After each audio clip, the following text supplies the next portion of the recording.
extend this out. One more heat.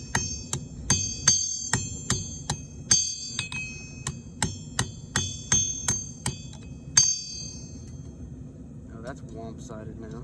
Oops. That's fine. I can fix it. So we'll be straightening out for 2 more heats. Nope, the forge is getting low.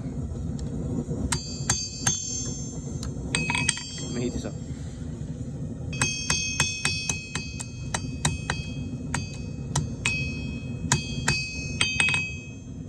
Alright, that's as straight as it's gonna get. I might cut it a little shorter, probably about right there, and then bend it over.